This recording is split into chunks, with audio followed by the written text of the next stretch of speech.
반드시 내가 너를 축복하리라.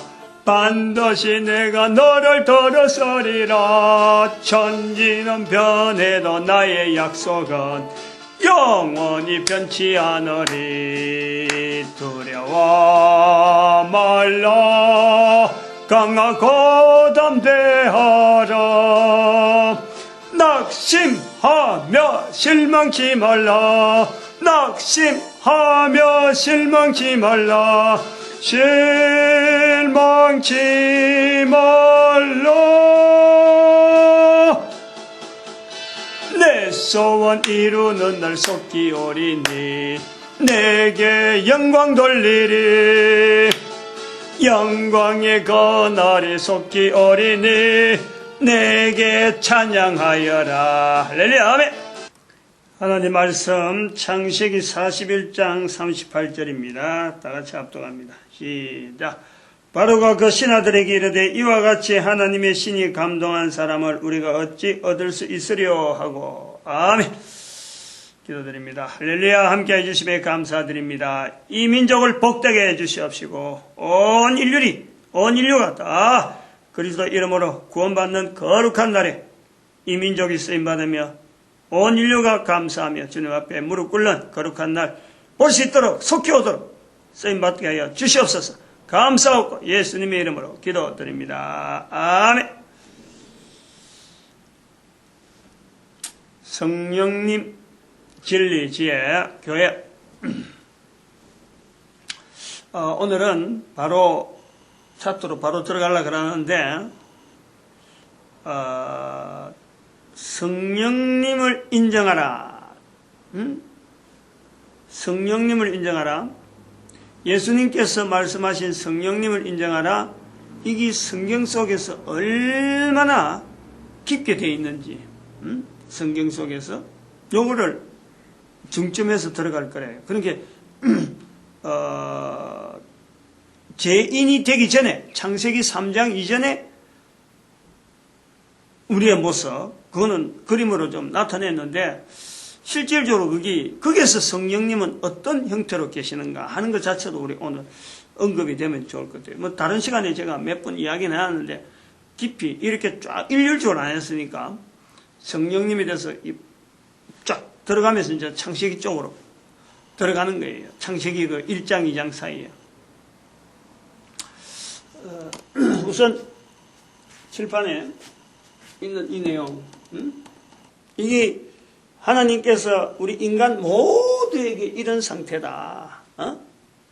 죄 짓기 전에, 범죄하기 전에 우리 모습이 지정이 신의 모습으로 열어져 있다. 근데 오늘은 여기 이 부분에 조금 이제 죄라고 하는 개념이 들어왔다는 개념을 지난 시간에 했으니까 이 죄로 인해서 죄악된 항상으로 넘어가는까지는 우리가 어떻게 되어지는가 했는데 요 내용들의 이 관계성, 지정의신이 죄로 말미암아 나타나는 관계성은 어떤 내용이냐, 요걸요 한 3가지 정도로 이야기를 할 거라고. 관계성. 그걸 하고 이제 넘어갈게요. 그래서 요거 지난 시간에 요 했는데 지정의신의 그 변화가 이렇게 그 개념 이렇게 서로 신분야를 하나의 기준으로 잡아가지고 최대한 펼칠 수 있는 환경이 얼마든지 된다 이거지. 신분야 범위로 가지고 그걸 우리 사람들이 할 수 있는 역량을 보고 뭐 지분야를 쫙 키웠다. 그다음에 신분야, 정분야가 작다, 어분야가 작다. 뭐 업무를 하더라도 아무튼 요 신분야 자체의 역량, 딱 요 캣바 때문에 범위가 정해진다는 거죠. 그걸 지금 지난 시간에 말씀드렸고, 신분야가 커졌을 적에 어떤 영향을 요리 이야기해놨어요. 여기서 우리가 하나 좀 이제 넘어가야 되는 거는, 오늘 해야 되는 거는, 이 신분야의 영향이라 하는 것이 이제 죄로 말미암아서,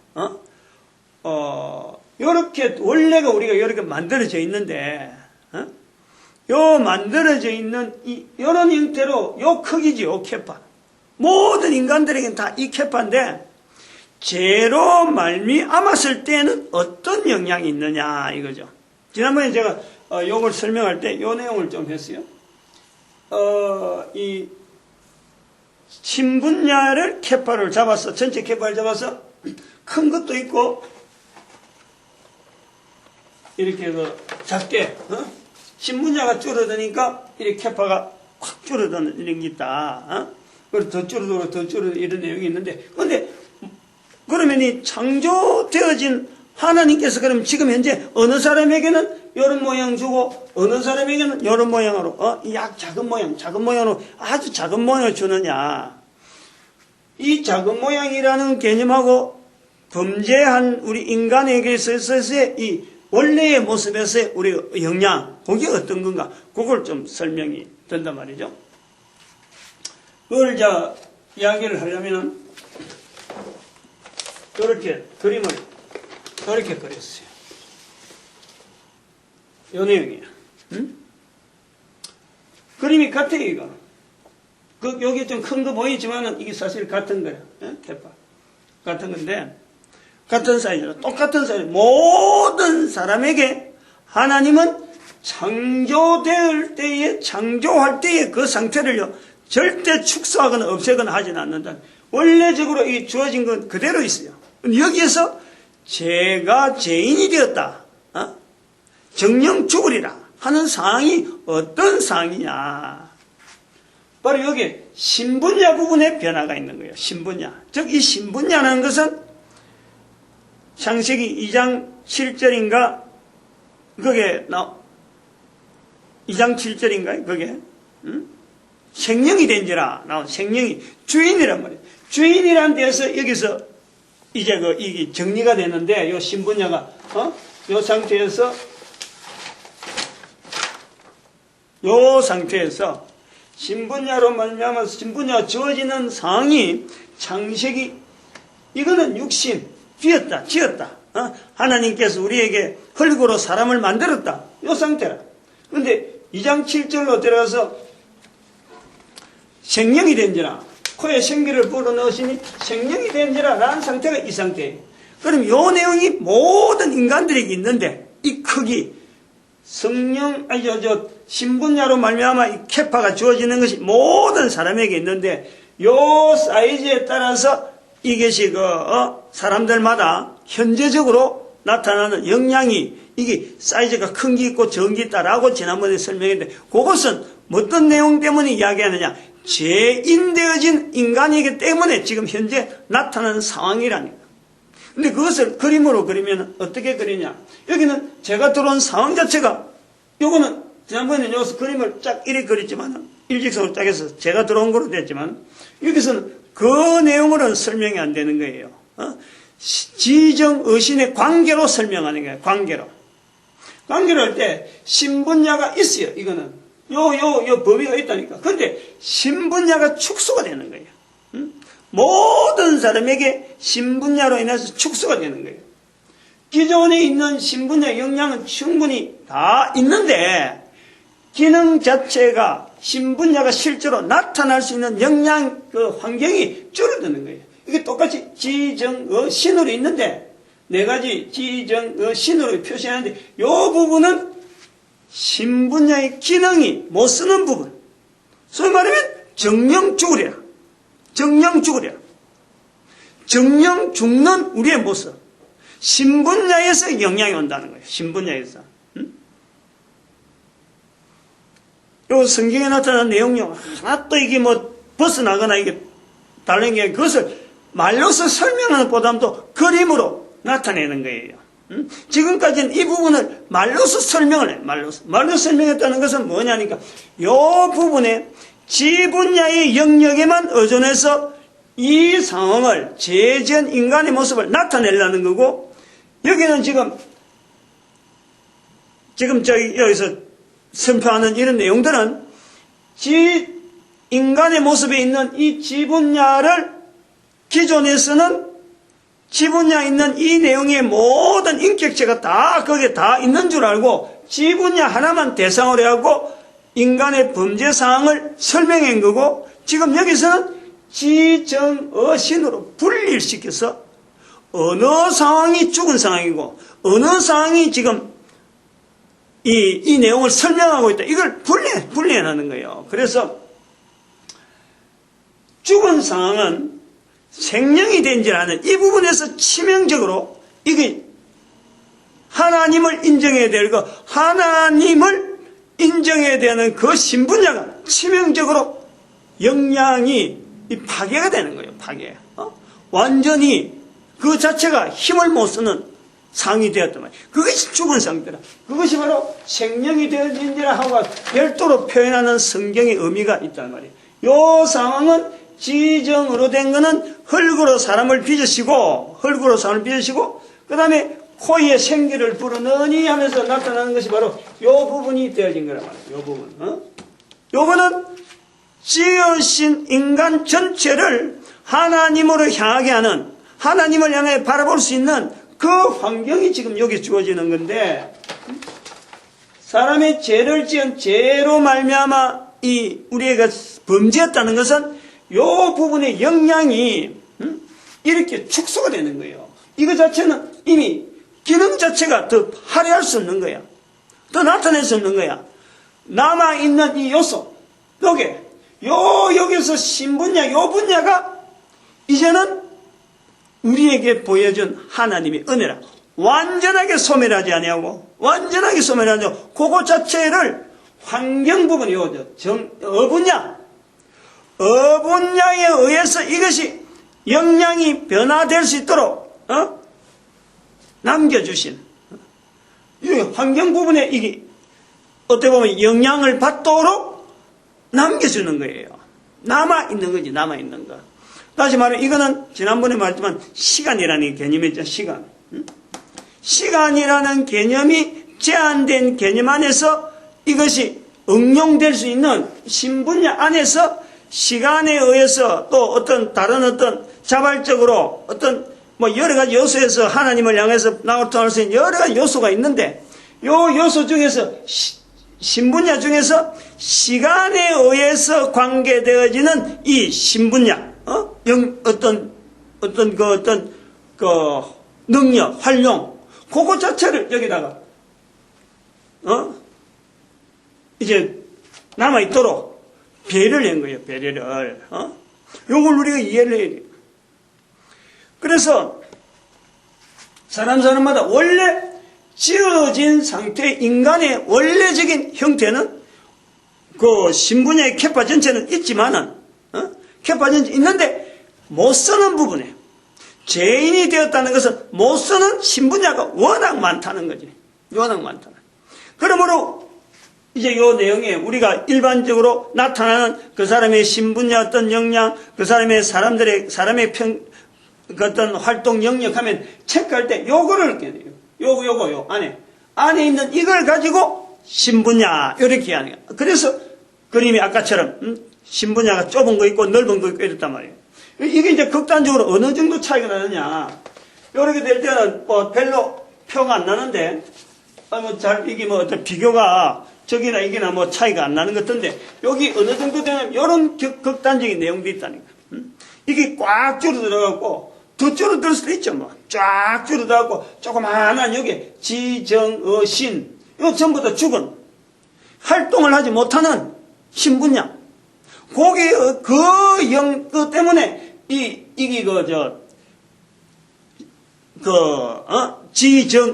이거 활동이 아주 그 사람의 캐파가 확 줄어드는 요 영향이 어디 있느냐? 요 환경. 환경에 의해서 우리가 지분야, 정분야, 어분야, 신분야를 훈련받아야 될 그 환경, 어릴 때 5살 이전에 자기를 만드신 하나님 앞에서 충분히 들으면 이것 자체가 확장이, 영향이 막 커지는 거, 이 요소가 그렇게 막 번질 수 있는, 이 캐파가 늘어날 수 있는 환경이 있다니까. 환경에 의해서 이 하나님을 향해서 신분야가 성장하고 신축할 수 있도록 쭉 늘어날 수 있도록 이 신분야 자체를, 환경 자체를 환경을 늘리면은 환경에서 충분하게 신분야에 대해서 적용하고 하는 이 환경, 다스할 때 이것을 충분히 하면은 이것이 신분야가 쫙 늘어나는 거예요. 쫙 커지는 거예요. 신분야가 요 영향을 받거든, 환경요소적으로. 그래서 어디에 그 사람이 태어나느냐, 누구의 어느 부모에게서 있느냐, 그 사람이 지금 현재 살아가는 환경 속에서 얼마나 하나님 앞에서 충성할 수 있느냐, 하나님을 인정할 수 있냐, 그것 따라서요.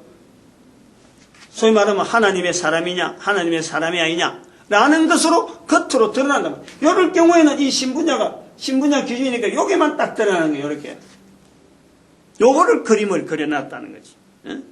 그 다음에, 첫 번째고, 세 가지를 할 건데, 제전 상태의 지정의신의 변화를, 지정의신 딱 해서 제약된 형태가 많아지는 내용은 지난번에 설명을 했지만은, 그 내용 말고 지정의신의 서로 간의 상호 간의 관계, 그거의 첫 번째가 신분야가 축소되어지는 것은 지난번에 설명을 했으니까 그거 갖고 나타냈고, 그 다음에 여기 이제 그렇게 나타내는 거고, 두 번째,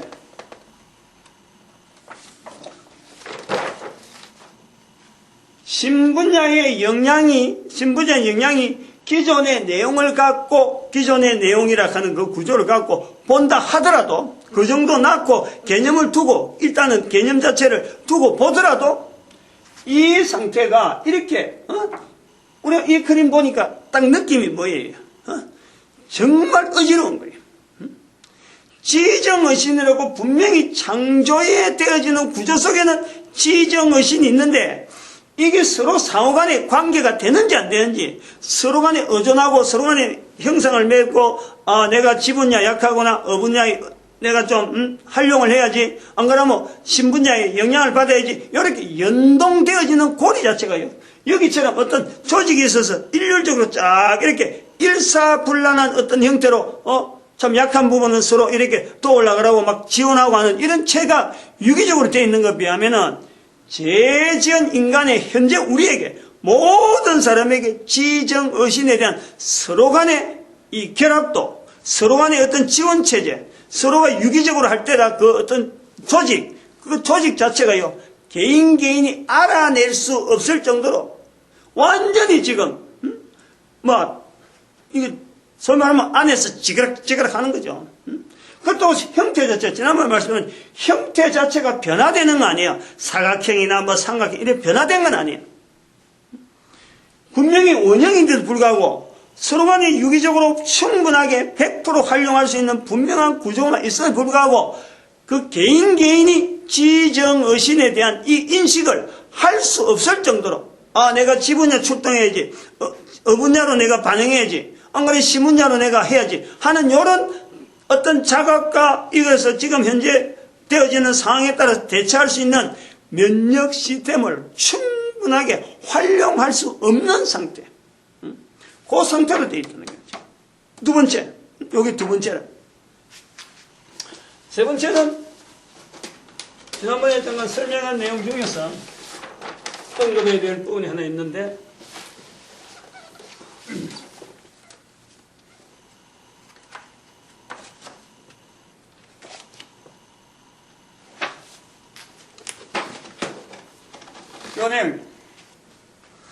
요건 아까 그림적으로 죄라는 것이 차츰 커질 때의 상황을 이야기했는데, 그 내용도 그거는 다른 챕터로 넘어가고, 지정의신이라고 하는 이 분야, 각 개인이 가지고 있는 이 지정의신에 대해서 어떤 요소로 서로 간에 결합되어 있느냐 하는 것을 보는 거예요. 그러면은 우리가 여기서 볼 때 지정의신으로 되어 있는데, 지금 이 지정의신을 공격하는 마귀로 볼 때는요, 마귀가 볼 때는 가장 약한 것이 어디냐, 가장 강한 것이 어디냐, 우리가 이걸 볼 수 있는 거예요. 가장 강한 것은요, 신분야예요. 마귀가 볼 때는. 가장 약한 것은 지분야입니다. 그래서 지금 이게 마귀에게 보호되어 있는 우리가 지정의신에 대한 어떤 구조의 우리의 모습을 보는데, 여기서 나오는 이거는요, 지금 마귀가 의해서 공격하는 저 지분야가 완전히 파괴되기 때문에 지분야로부터 파괴되어지는, 신분야로부터 파괴되어갖고 지분야가 완전히 공격당한 가장 약한 부분이 공격당했다는 거예요. 죄악으로 우리가 죄인이라는 것은 신분야 자체가 공격당해가지고 인격체 전체가 가장 약하고 약한 사탄의 원수에게 가장 약한 부분이 되는 지분야가 공격을 당했다. 요 내용이야. 그런데 우리가 지금 왜 이 요소가 중요하냐면은 우리가 대부분이 지금 의존해가지고 지금 현재 지정의신으로 구분 안 하고 모든 것이 학문으로 모든 것이 어떤 제도나 이렇게 알려지고 참 이게 다른 사람한테 공부했다, 어디 가서 배웠다, 누구한테 들었다, 누구한테 따라다니고 그 사람 오늘 보니까 나도 그 사람 이런 행동을 하더라, 나도 해야지 하고 이래 오면서 우리가 문화락하는 큰 문화가 지금 형성되어 있는데 전체적으로 지금 지향하는 방향이 뭐니까 우리가 가지고 있는 지분야, IQ, 소위 말로 IQ 여기 전체적으로 의존하고 있잖아요. 그 IQ 중에서 뭐 혈액형이 얼마다, 남자는 어떤 모양, 여자가 어떤 관상은 어떻고, 이런 게 전부 다 이 사람들이요, 가지고 있는 내용들, 이거 전달하고 이 어떤 하나의 문화를 만들어간 모든 매체가요, 지 분야에 의존하고 있는 거예요. 그러니까 사탄은, 가장 약한 부분인 인간들의 가장 약한 부분이 이 지 분야의 인간들이 치중해가는 지금 시대. 전에는 안 그랬단 말이에요. 가다 계속 지금 시대가 옛날에는 신분야 지금 그랬잖아요.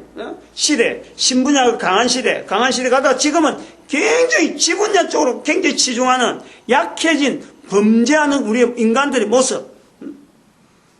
그 전부 다 지분야에 전부 다 치중해갖고 이제 지분야를 통해서 뭐 소위 말해 산업혁명이라고 하는 말 자체가 이제 그런 데서 나오는 거예요. 산업혁명이라는 말 자체가 다른 말로 하면은 지분야를 최우선적으로 하는 그런 시대로 들어온 거예요. 그러니까 사탄은 아주 지금 한량한 거예요, 지금. 아주 지금 이제 일 끝났다 하고 있는 거예요. 요런 시점에 지금 이게 우리가 인격체 면역 시스템을 하는 이런 표현이 나오고 그러고 우리 대한민국이라는 언어에 가지고 있는 하나님이라는 언어를 쓰고 있는 이 독특한 이 표현, 한글의 독특한 표현. 그리고 전도 현장에서 이런 내용이 이제는 차츰 전개가 돼서 나타나는 거예요.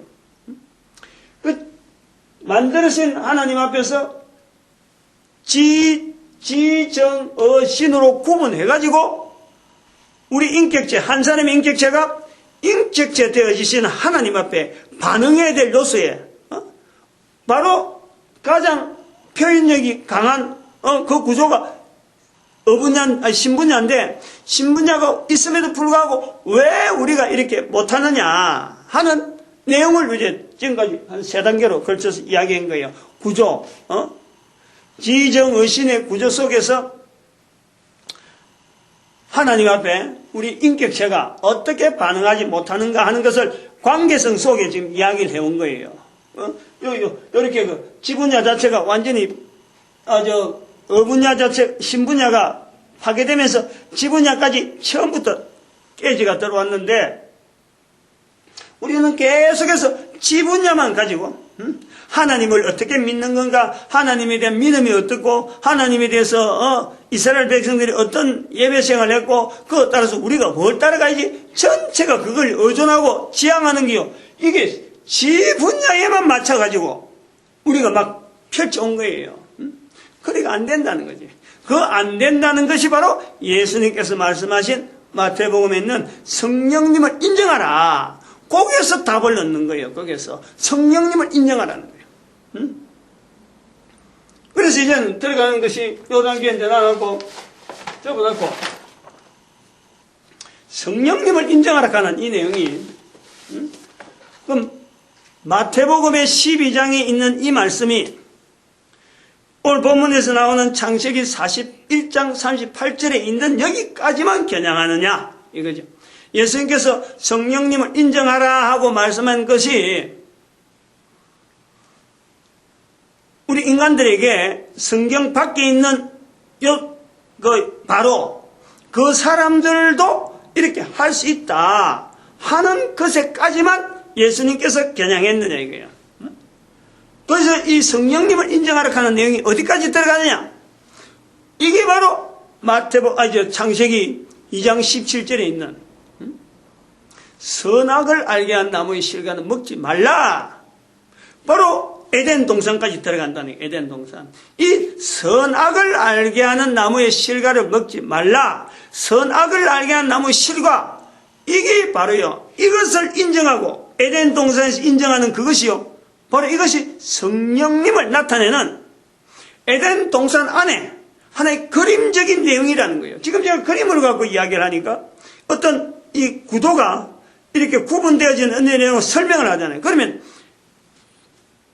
창세기에 에덴 동산에서 하나님께서 예수님께서 나오실 그 언어, 성령님을 인정해야 될 이 표현을 창세기에 있는 에덴 동산에서 있는 아담에게 이 내용을 이야기할 때, 말로서 그냥, 있다, 없다, 이런 성삼위 하나님이 있으니까 너가 이렇게 잊지 말고 해라. 이렇게 표현하지 않는다는 거죠.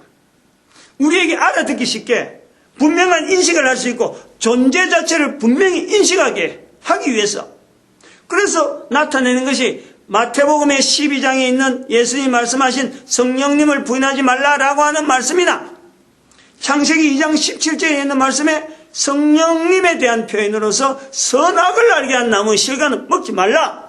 제한된 하나의 요소로서 이렇게 부각시키는 거예요. 그것이 똑같다고 보는 거예요. 같다고 보는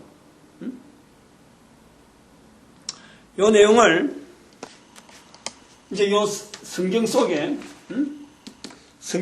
있는 이 성령님을 나타내는 이런 흔적들이 창세기에서부터 시작해서 오늘날까지 성경에 있는 전체적인 내용에서 성경의 창세기에서부터 시작해서 전반적으로 지금까지 요한계시록 끝난 그것도 뭐 벌써 뛰어넘고 벌써 2012년 14년 지금까지 성령님에 대한 표현이 어떻게 흘러가고 있는가 하는 것을 여기다 그려놓은 거예요. 어제 저녁에 내가 밤에 설교 준비하면서 이 그림 그리느라고 막 시간 보냈지. 요걸 제가 이야기하는데 이제부터는 좀 준비를 해야 되고 여기 글씨가 작기 때문에 화면을 보고 이제 이야기를 해야 되고 다른 분들은 지금 그걸 화면 보고 내가 이걸 보고 칠판 보고 이제 바로 이야기를 해야 되고 요 앉은 분들은 지금 이 화면을 보고 봐야 돼요. 글씨가 작기 때문에 내가 카메라로 쫙 비춰야 되거든. 그 준비를 좀 해야 돼요. 잠깐 기다려야 돼. 2014년 이 그림은 2014년 오늘이 5월 11일 5월 10일 저녁에 이걸 그렸어요. 저기 보면은 5월 10일 저녁에 제작 그랬는데 성경에 나타난 성령님의 어떤 여기 성령님의 성령님 여정, 성령님 여정이가 뭘까? 성령님 연결인가? 성령님 연결. 이렇게 선악을 알게 한 나무의 실과 창세기 2장 17절. 그래서 창세기 2장 17절에서 시작해서 여기 이제 연대입니다. 연대. 창세기 4장 1절. 여기 BC 4000년. 그리고 요게 요 그림이 나오는데 요게 요거 표시. 요 표시가 뭐냐면은 요거는 창세기에서 나오는 4장과 3장, 창세기 1, 2, 3장에서 나온 내용과 창세기 4장하고 이 연대가 창세기 4장부터 시작해서 우리가 계산해서 4000년 되지, BC 4000년을 보지, 여기에는 무한대라는 건 무한대. 이건 나중에 또 다른 시간에 아마 설명이 나올 것 같아요. 창세기 4장에 아담이 나이가 120세 되거든, 그때서 셋을 낳았다 하는 이런 표현이 나오는데, 왜 셋을 해야 되는지, 그래서 날짜가 나오느냐, 연대가 나오느냐, 그거 자체가 죽음이라는 거 안다, 죽음. 그래서 이때 성령님에 대해서 인정하는, 여기서 성령님을 선악을 알게 한 나무 실과를, 여기서 에덴 동산에서 선악을 알게 한 나무의 실과를 인정했다 그러면은, 이것을 성령님이라고 표현한다면은, 우리 인간들이 이제부터는 이 죽는 것에 대해서 사람이 죽는구나, 요거하고 선악을 알게 한 나무의 실과하고 연결하는 그 성령님에 대한 인식이 이제는 이렇게 변화된다는 거죠. 죽는다. 아담이 죽을 수 있다 하는 것을 자기가 인식하는 거예요. 그것이 성령님을, 선악을 알게 한 나무의 실과를 먹으면 정령 죽으리라 하는 말씀이 실제로 나타나니까 아벨이 죽는 거 보고 아하, 나도 죽겠구나. 그래서 나이를 카운트하는 것이 이 창세기에서 나오는 이 내용이기 때문에 그 전에 아담의 나이는 이건 알 수가 없는 거예요. 여기에 대해서 이거 무한대라 하는 것은 1억 년 하든지 10억 년 하든지 이 관계가 없어요. 알 수가 없어요. 그건 알 필요가 없는 거예요. 그래서 아담의 나이가 창세기 3장과 4장 사이에서, 여기 나중에 중요한 것이 나중에 창세기 4장에서 나오는 내용이, 가인이 다른 데 가면은 애를 낳아요. 여자가 있어요. 그래서 그 여자가 에덴 동산에서부터 있었던 여자가 아니냐? 어림도 없어. 그거는 잘못된 거예요. 창세기 4장에서 이 개념을 알아야 돼요. 아담이 나이가 120세 돼서 아벨 대신에 셋을 얻었다 하는 그 나이의 개념은 벌써 여기서부터 에덴 동산에서 나와서 창세기 4장을 살면서 아담이 하와와 동침한다 하는 이런 내용이 있으므로 여기는 지금 수많은 사람들이요, 창세기 4장에 계속해서 나오는 거예요. 벌써 여기서부터. 나오다가 가인이 아벨을 죽인 이 시점은 이미 아담과 그 하와 밑에 엄청난 사람이 에덴 동산 나와서 벌써부터 퍼진 거예요. 그래서 비로소 아담이 나이가 120세 된 것은 가인에 의해서 아벨이 죽은 그때부터 비로소 나이를 계산했다. 그것을 해야 성경이 연대하고 지금 현재 우리가 추정해서 여러 가지 성경에 있는 그 나이에 관계된 이런 부분들이요, 해소가 되는 거예요. 요 내용 이야기하고.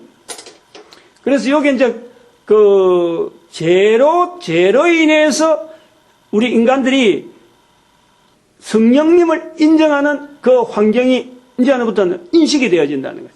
그 다음에 에녹 시대, BC 3000년 들어오면은 이 에녹 시대가 나오는데, 에녹 시대가 들어오면은 에녹한테 붙여진 내용이 하나님과 동행이란 나오네. 하나님과 동행. 그 죄인이면서 죄를 인식하면서 하나님과 동행이 나오는 거예요. 이 표현. 이 표현의 변화를요, 우리는 성경에서 찾는 거예요. 바로 이 표현의 변화에서 바로 성령님을 인정하는 여러 요소들을 보는 거죠. 그 다음에 에녹에서부터 또 1000년 지나면은 아브라함이 나와요. 이 아브라함부터 시작해서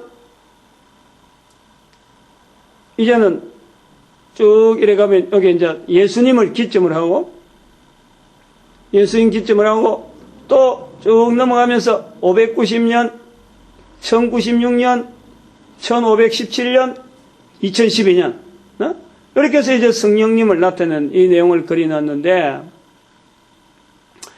아브라함 시대에 들어오면은, 여기 좀 그림이 좀 복잡한데, 설명을 좀 해야 됩니다.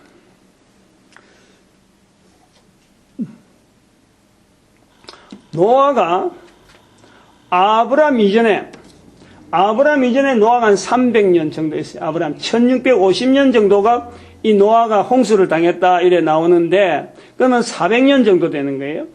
요 시점하고 쭉 가가지고 예수님 오시기 전에, 예수님 오는 시대 앞에서 지금 에스겔이라는 시대가 나오는데, 에스겔 선지자가 여기가 586년이라, BC 586년에 바벨론에서 예루살렘 멸망이 나와요. 요 개념이요, 이 그냥 막연한 단순한 게 아니라니까. 요 개념이. 성령님을 인식하는 데에 이전 아브라함 이후로 들어가면은 여기 다윗이 나오고, 아브라함부터 다윗까지 1000년 정도로 보고, 그 다윗부터 또 예수님까지 1000년인 게, 그래서 마태복음 1장 1절에 아브라함과 다윗의 자손 예수 그리스도의 세계가 이런 1000년 단위를 두고 지금 나타나는 걸로 보는 거죠. 그럼 여기에 아브라함에서 지금 표현되어지는 것이 이제는 하나님의 땅으로 들어간 이스라엘 백성들에게 이제는 하나님의 기름 부음 받는다 하는 표현에서 성령님을 인정하는, 성령님은 죽는다, 사람이 죽는다, 그럼 사람이 죽는 사람 중에서 하나님과 동행한다, 하나님과 동행하는 사람들 중에서 하나님께 기름 부음을 받는다 하는 이런 구체적인 표현이 나오면서 왕, 제사장, 선지자라 하는 이런 구조가 성경에 표현되어 있는 거예요. 이 내용이 이제 성령님을 인정하는 하나의 성경에 나타나는 구조, 흘러가는 흐름 속에 지금 구약 성경에 나타나는 표현이란 말이에요. 그런데 이 표현이 넘어가다가 에스겔서가 넘어오면서, 에스겔서. 그래서 여기는 하나님과 기름 부은 왕, 선지자, 제사장으로 넘어오다가 에스겔서가 넘어오는데, 에스겔서의 정리가 됩니다. 정리가. 구약에서 있었던 1000년, 2000년 기간의 이 기간을 에스겔서가 정리를 해요.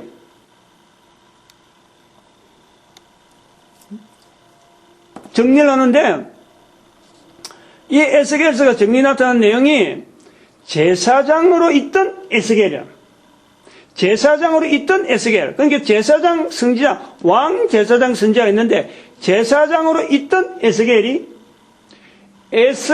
위치가 바벨론 포로로 가는 사람이 된 거예요.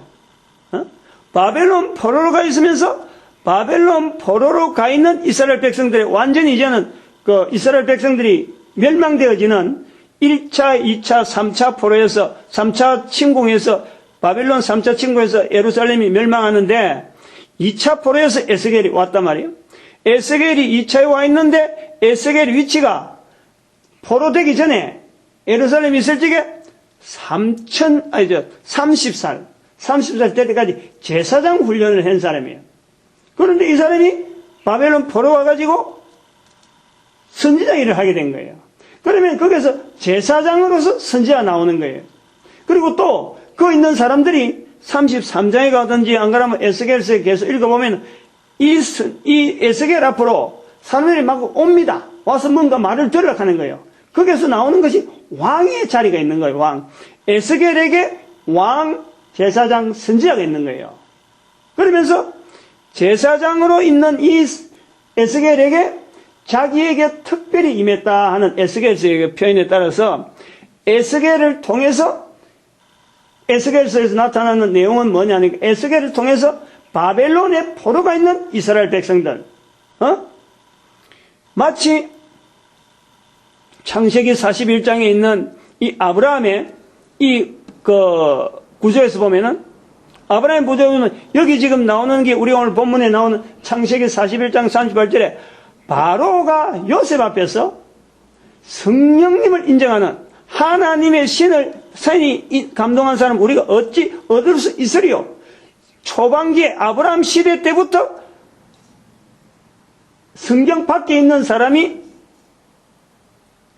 하나님의 신을 인정하는 그 구조로 있는 내용이 이것이 에스겔서가 와가지고 에스겔서에서 에스겔을 통해서 예루살렘 밖에 있는 에스겔에게 바벨론에 포로가 있는 이스라엘 백성 에스겔에게 바벨론 안에 있는 바벨론 문화 전체에서 보면은 바벨론을 향해서 이제는 복음이 선포되어질 수 있는 그 구조로 나아가는 거예요.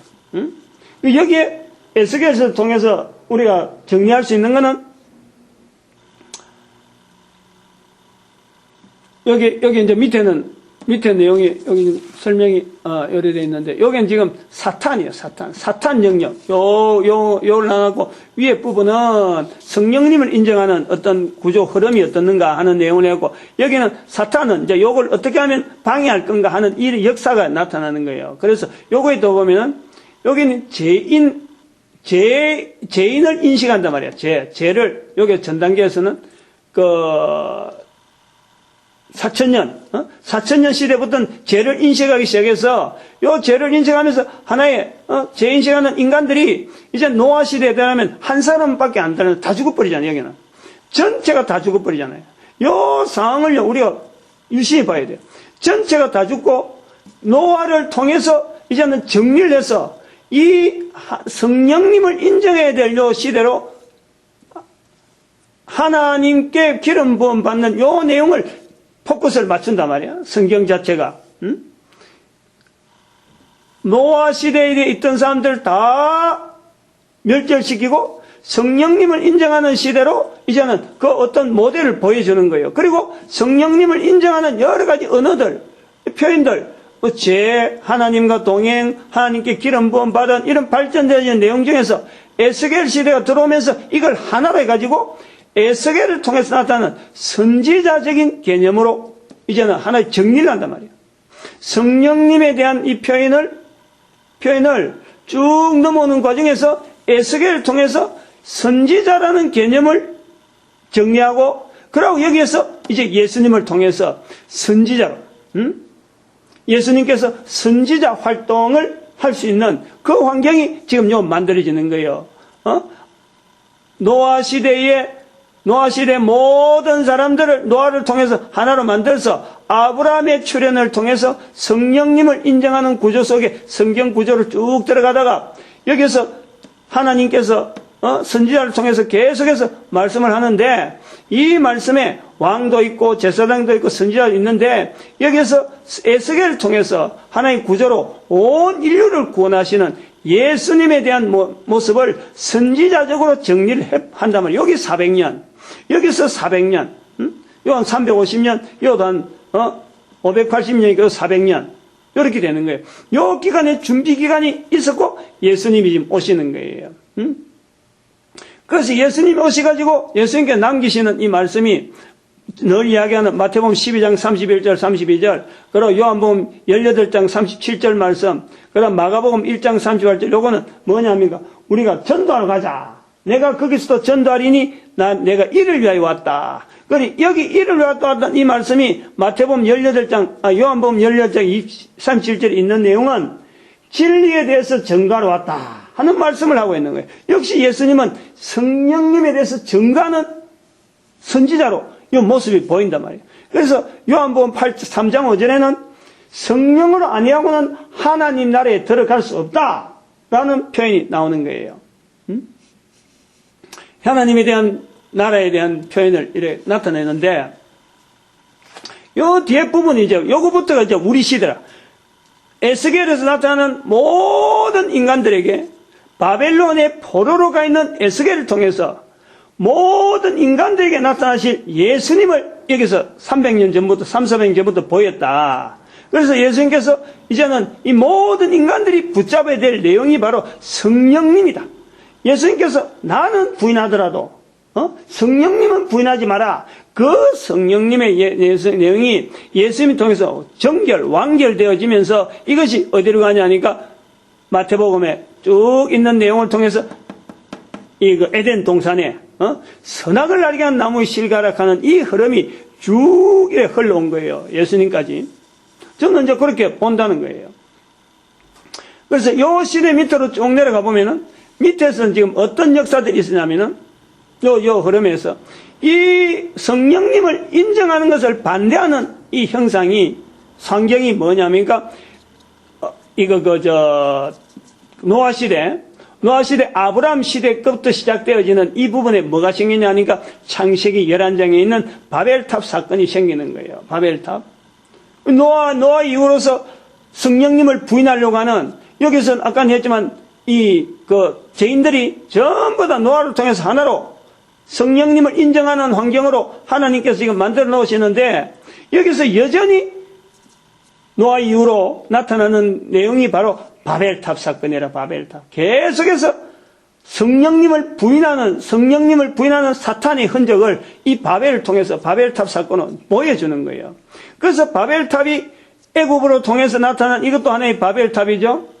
바벨탑으로 나타나죠. 이것이 흘러가면서 에스겔에서 나타나는 완전히 바벨론의 바벨탑 사건 안으로, 바벨탑 안으로 들어가 있는 에스겔의 모습을 보여주고, 그래서 이 바벨론의 모습이 이 에스겔에서 나타나는 흐름이 애굽에서 이제는 문화가, 애굽에서 있는 문화가, 지금까지 출애굽을 해서 나오는 이스라엘 전체가 애굽에만 영향을 받고 가까이 있는 나라라고 영향을 받았는데, 에스겔에서 보여주는 내용은 뭐냐니까 애굽의 문화 자체가 사라지고 바벨론 문화 자체가 지금 현재 영향을 받아서 이스라엘이 지금 완전히 멸망당하는데, 여기에 바벨론의 이 애굽 문화, 바벨론 문화를 나타내면서 또 하나 나타내는 것이 두로 문화가 있어요. 두로 문화.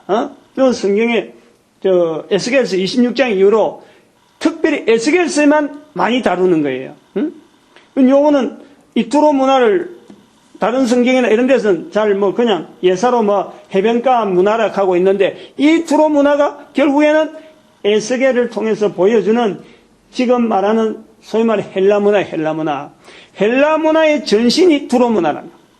그 두로 문화를 통해서 헬라 문화가 형성되어지고, 헬라 문화를 통해서 로마 제국이 만들어지는데, 바로 이런 로마 제국에 예수님께서 오시는 거예요.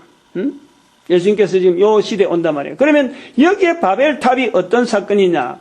예수님이 오시는 이 바벨탑 사건은 시대에 바로 예수님 시대가, 예수님 스스로가 바벨론에 가 있는 이 에스겔처럼 여기도 바벨탑의 어떤 중간에 에스겔이 있어서 선지자 일을 하듯이, 예수님께서 예수님 시대 전체 지금 요 복판에가 바로 로마 시대 중심이라는 거예요. 로마 제국의 이 중심에 예수님이 있는 이 선지자의 어떤 기능은, 예수님을 통해 나타나는 선지자의 기능은 바로 교회로 나타나는 교회. 이 당시에 왕의 위치는 로마 제국이고, 예수님 당시에 왕의 위치는 로마 제국이고, 그 다음에 제사장 위치는 유대인인 거예요.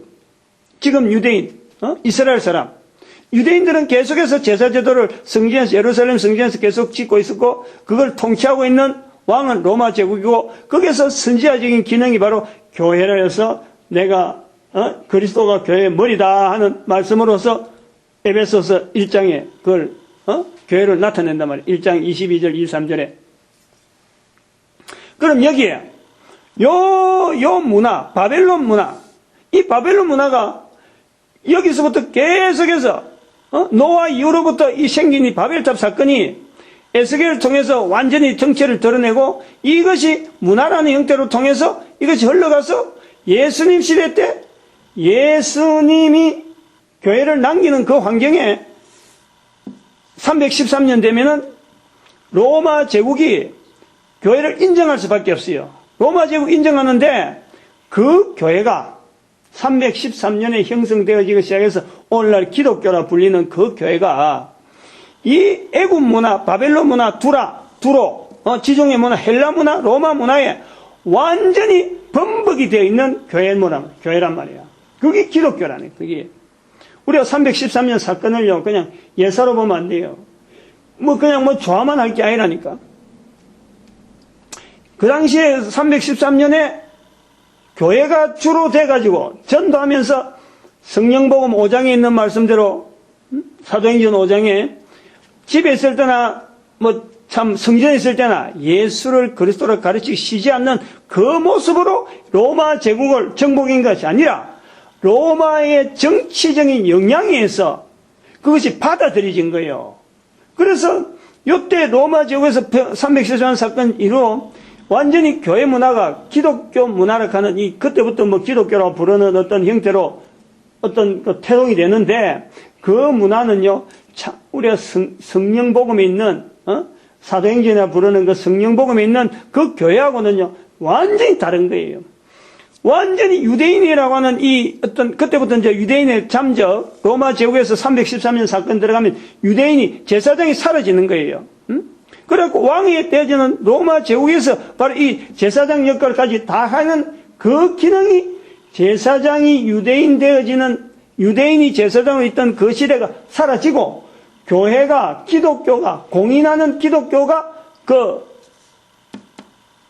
이제는 로마 제국의 제사장 역할을 한단 말이야. 그러면 그때 선지자들은 누가 있느냐? 이때 선지자는 꾸준하게 몇 명 되지 않는 정말 극소수 사람들이 성령님을 인정하는 이 흐름에서 계속해서 하나의 어떤 선지자적인 이 흐름이 이 로마 제국 안에 흘러가고 있다는 것을 볼 수 있는 거예요.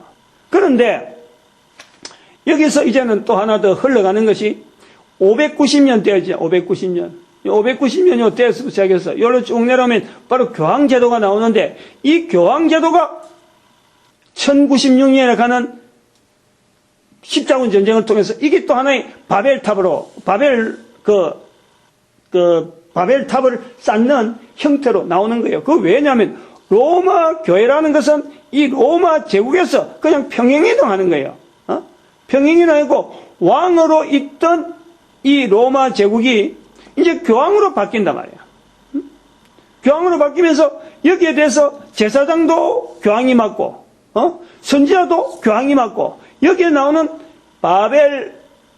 바벨론에 들어가서 에스겔을 통해서 성경이 나타내는 에스겔을 통해서 성령님을 인정하는 구조에서 선지자를 형성시키는 이것이 에스겔에 나타났다 하면은 이것이 또 쭉 이래 지나가지고 로마 교황원에서 590년 통해서 그 기점을 정점을 나타내는 1096년 십자군 전쟁 요게 형성되어지는 그 로마 교황은 바로 왕, 제사장, 선지자가 여기 다 들어가는 거예요. 여기 다 들어간단 말이에요. 그래서 여기에 제사장으로 해서 이제 형성되어지기 시작은 여기서부터 이제 또 나타나는 것이 제사장은 열국의 다양한 왕들, 제사제도, 그래갖고 나중에 이것이 또 이슬람교, 유대교, 개신교, 외형적인 개신교가 여기 다 들어가는 거예요. 왕은 지금 여기서, 지금 이태리, 프랑스, 그 다음에 신성 로마 제국, 그리고 지금 현재 국제연합, 그리고 지금 선지자는 교황으로 쭉 이렇게 교회 시대에 핍박받는 자, 이 선지자 모습이 이 교황 시대에 여전히 남아있는 거는 교황이 예를 들어서 교회 무슨 심판, 무슨 재판이어서 무슨 재판, 교회 재판을 뭐라 그랬는데, 그 재판도 있고, 그 다음에 또 마녀 사망, 마녀 사냥, 요런 제도를 통해서 교황권을 확립시키는데 아주 악랄하게 사용하는 거예요. 완전히 이거는 여기서 선지자, 제사장이 교황한테 전부 다 지배하기 다대로 되어 있는 거예요. 왕이라 하는 것도 일반 일반 제국의 황제들을 이 천주교가 막 교황이 임명하고 하는 이 서인권 문제, 이런 데로 막 발전하는 거예요. 그러다가 지금 현재 1517년, 요때 흐름에서 쭉 보면 여기에서 성경이 비로소 인식을 받는 거예요. 인식을.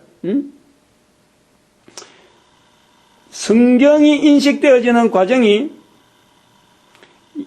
에스겔을 통해서 선지자라는 것에서 집약이 되어지면서 예수님 시대를 지나면서 바로 교회가 사도들이 성경에 대한 내용들을 남기잖아요. 마태, 마가, 누가복음 이렇게 신약 성경을 남긴단 말이에요.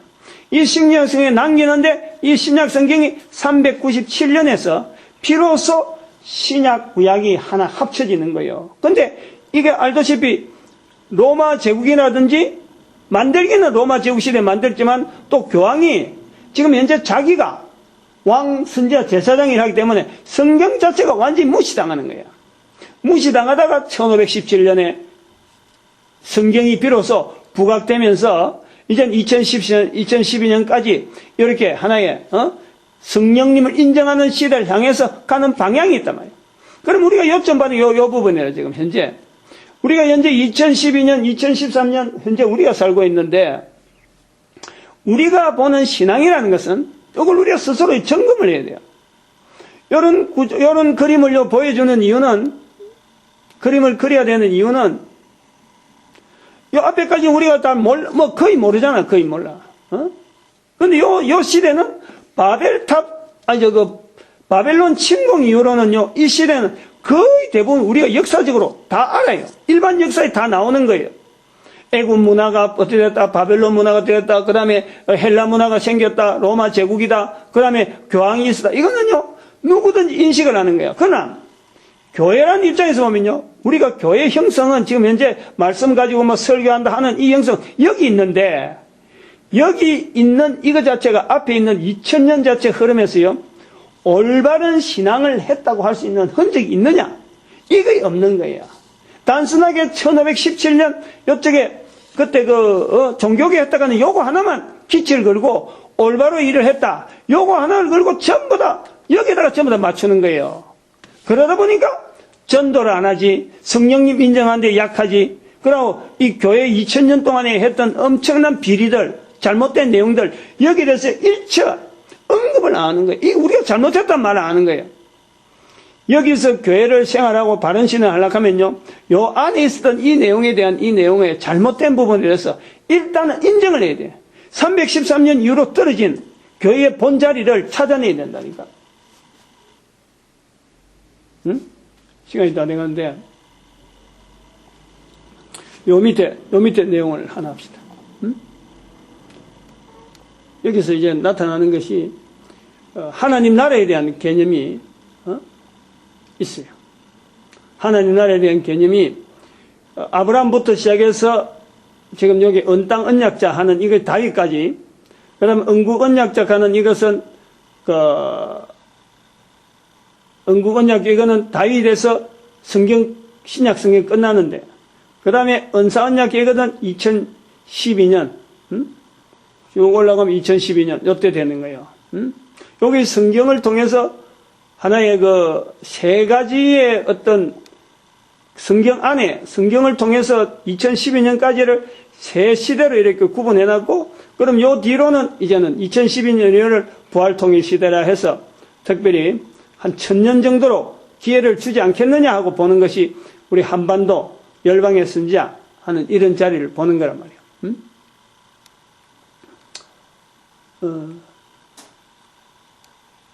그리고 여기 이제 인격적 면역 시스템. 지금까지는 이런 내용이 될 수밖에 없는 이런 요리는 바로 이 우리의 구조 자체가 인격적 면역 시스템을 보지 않고 단순하게 지적인 어떤 그 구조를 봤기 때문에 어떤 이 흐름 자체를, 좀 이렇게 어떤 성령님을 인정하는 그 구조로 보지 아니하고 단순하게 인류 속에 교회 흔적이 단순하게 겉으로 드러나는 이 바벨탑 사건으로 연결하지 않고 교회가 2000년 전에 예수 그리스도를 통해서 여기에 바로 연결해버려요. 여기서부터 여기까지.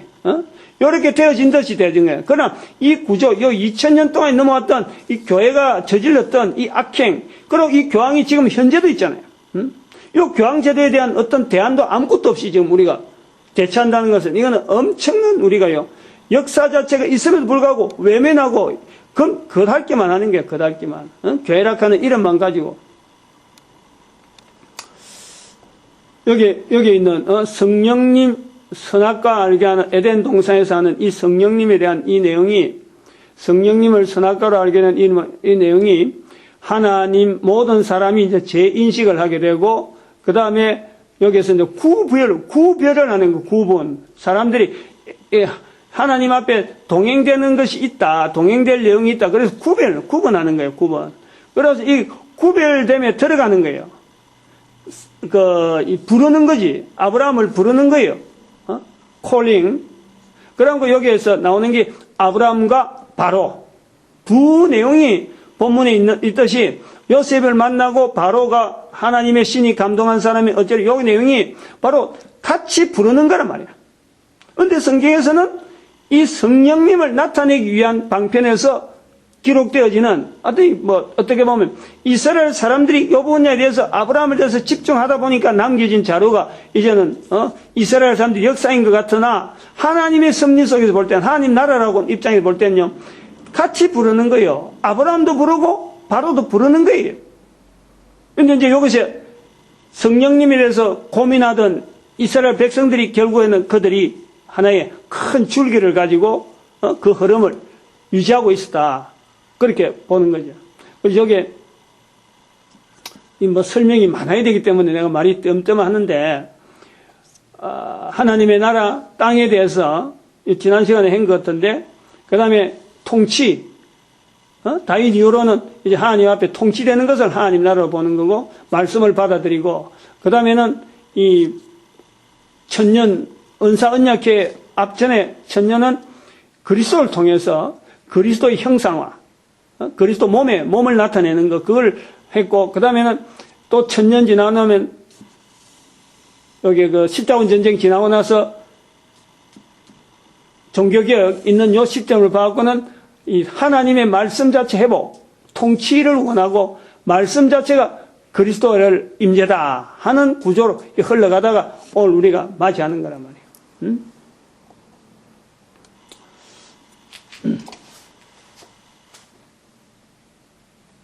저녁에 잠깐 만드는 내용이지만은 저기 하루 이틀 만에 하루 이틀 생각 갖고 되어질 수 있는 형성되어질 수 있는 아니잖아요. 아무튼 저런 내용들이 일단은 이렇게 보여지고 소개한다는 것 해도 기본적으로 가지고 있는 이 교회 생활이라든지 우리가 지금 형성하고 있는 오늘 또 설교가 2013년에 나오게 된다 이런 것 자체가요. 이게 단순하게 우연이고 한번 읽어서 지나간 내용이 아니라 여기 분명히 우리 민족에게 한글로 이야기하고 한국 사람 목사로 나타낸다 하는 이 부분에 반드시 하나님의 놀라운 뜻이 있고 그리고 우리 민족이 반드시 쓰임받는다. 그러나 쓰임받는다 하는 것에서 가만히 앉아있고 절대 안 돼요. 항상 바벨탑이 있으니까. 바벨탑이 계속해서 공격하고 있고 마귀가 계속 공격하고 내가 공격당하기 너무나 취약한 환경에 내가 있는 거예요. 지정의신이 완전히 지금 파괴되었고 세월이 지나면 지날수록 벌써 내가 어릴 때부터 이것이 훈련이 안 되기 때문에 내가 얼마나 약한 상태인지를 그런 내용이 지금까지 지정의신을 통해서 그림을 통해서요. 중점적으로 그 부분을 자꾸 이야기한 거지. 성령님을 나타내려고 하는 그것이 원초적으로 아주 원래적으로 에덴 동산에서부터 하나님께 인간에게 하셨던 그 선악을 알게 한 나무의 실과를 먹지 말라 하는 그 어떤 언급이 예수님께서 마태복음에서 그것을 지금 지지하고 있고 나타내고 있다 하는 것을 우리가 연결하는 것은요 대단히 중요한 거예요. 성경을 어떻게 하면 어떤 관점에 보느냐 하는 데서요 아주 중요한 요소가 되는 거예요. 이런 것을 지분야로 갖고는 안 된다는 거예요. 지정의신에서 지분야로 갖고는 안 된다는 거예요. 어분야를 자꾸 양성시킬 수 있는 것은 결국에는 마태복음 10장 32절에 신분야 예수님을 자꾸 입으로 이야기하면요 입으로 이야기하면 이것 자체가요 자꾸요 힘이 자꾸 형성되고 나타날 수 있다는 거예요. 그거를 할 수 있도록 어릴 때부터 환경에 내 뱃속에 있을 때 애가 있을 때부터 계속해서 하나님에 대한 이야기가 필요하다. 여기까지 합시다. 기도드립니다. 할렐루야 함께 해주심에 감사드립니다.